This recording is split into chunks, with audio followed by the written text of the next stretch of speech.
So ayan, good day mga idol, welcome back sa ating channel. And for today's video mga idol ay nandito tayo ngayon sa Lalamove office sa Mandawi. Kasi nga, so ipapasok na natin tong minivan natin as Lalamove delivery rider. Kanina, nagsubok ako ng pumasok sa account ko dati, pero ang nakalagay, temporary suspended pa rin siya. So hindi pa siya nakabalik online. So sa profile ko mga idol, ayan o, may nakalagay pa na suspended. So yun mga idol, sa account ko, so makikita nyo, ayan o, suspended pa talaga siya. So hindi pa siya nakabalik online yung account natin. So buti nakapasok ako ulit kahit na kalimutan ko yung password. So nag-forgot password lang ako, then nag-re-enter ng bagong password. So good thing is nakapasok ako ulit sa aking account dati. Pero yun nga, suspended pa siya. Yan, yan, makikita ninyo, suspended pa yan siya. Lord ba?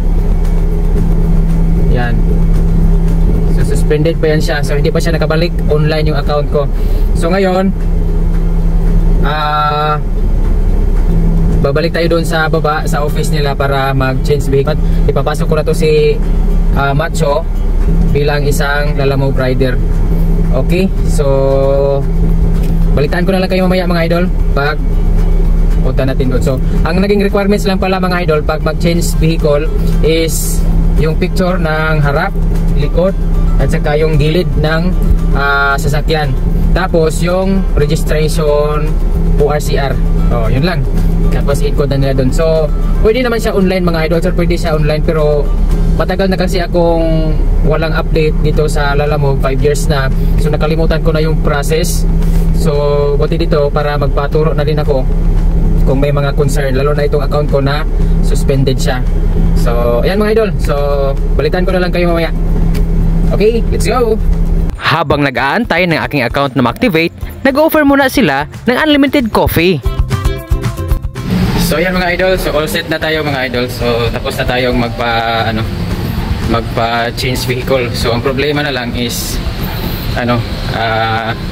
mag-expire na kasi yung registration this month. So ang advice nila is ipa-renew muna bago mabalik ako sa online. So yan.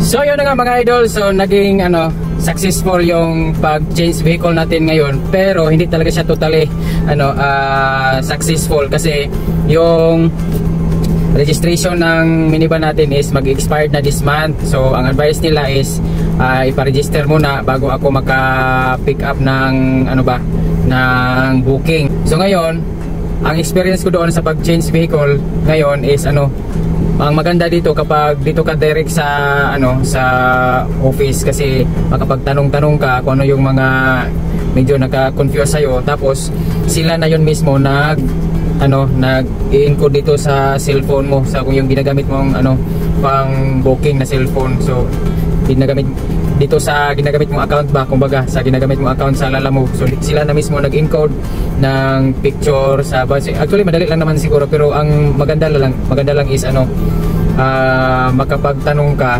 kung meron kang hindi maintindihan about dito sa nila. So sila na mismo doon sa office. So habang nag-aantay, may in-offer pa silang kape. So yun yung maganda doon, kasi may sila service, customer service sa mga pumupunta doon sa office nila.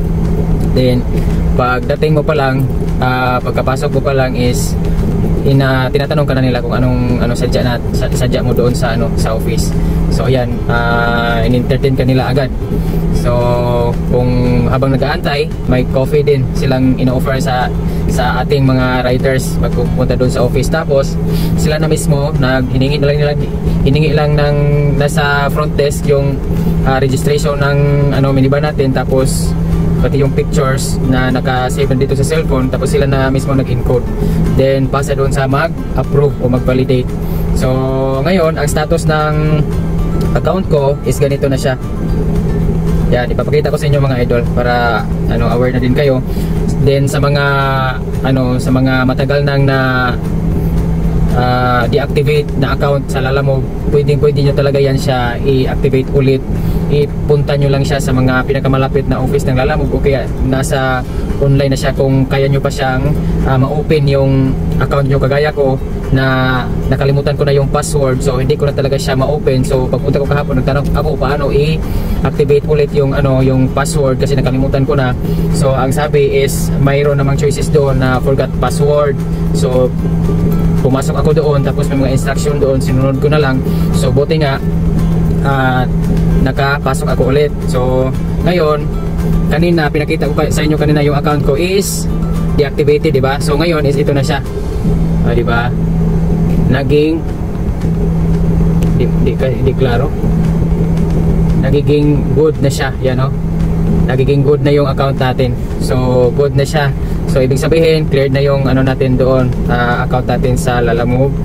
So proceed na lang tayo sa next next move na renew tong registration ng minivan natin. Tapos tinuruan na din niya ako kung paano i-enter ulit itong pag ma-register ko na siya.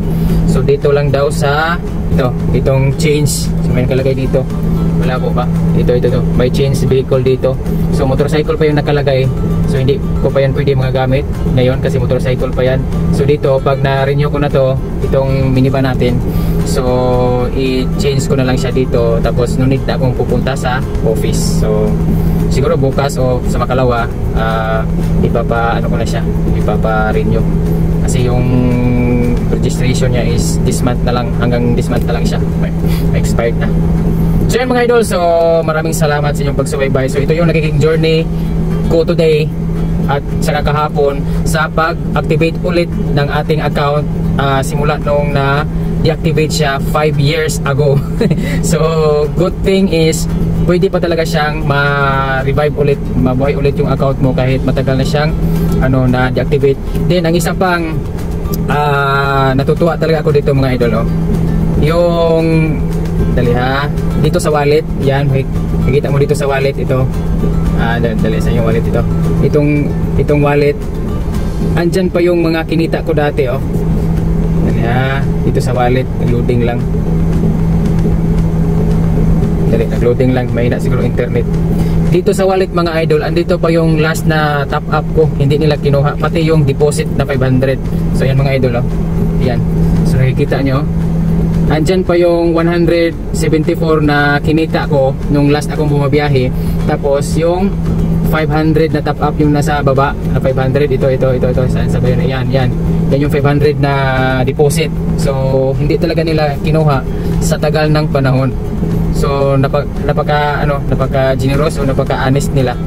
So ito lang din yung natutuwa talaga ako dito kasi pag tingin ko sa sa account ko, mayroon pang natira na yung last na kinita ko nung last na biyahe ko, yung balance ko na top up. Mga idol, so yun lang yung pwede kong i-share sa inyo.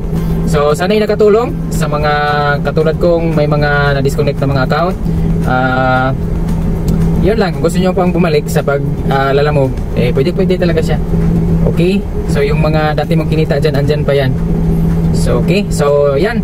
So hanggang dito na lang muna tong vlog na to mga idol. Maraming salamat sa inyong pagsubaybay. Sana'y suportahan nyo pa ako sa aking mga vlogs, lalo na pag nakapasada na tayo part-time sa kalsada. Kita-kits sa mga ka-riders natin dyan dati, sa mga nakahalubilo ko din nung namamasada pa ako sa part-time din sa motorcycle. So may mga kasamahan ako sa mga nakilala ko din sa field. Okay, so ganun din yung style natin ngayon na na-register na tong natin minivan. Part-time pa rin, yung mga free time lang, yung tipong pauwi ka na sa bahay na galing sa trabaho, pwede nating isabay dun sa pauwi ba. Okay, so at least man lang mayroon tayong konting pag snacks, kumbaga, di ba? May nakisabay lang yun, di ba? Also sa day off, holidays, di ba?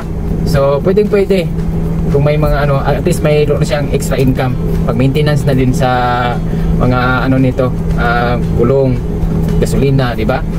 So okay, so sana'y nakatulong for this today's vlog mga idol. Kita-kits sa field at maraming salamat. Babush.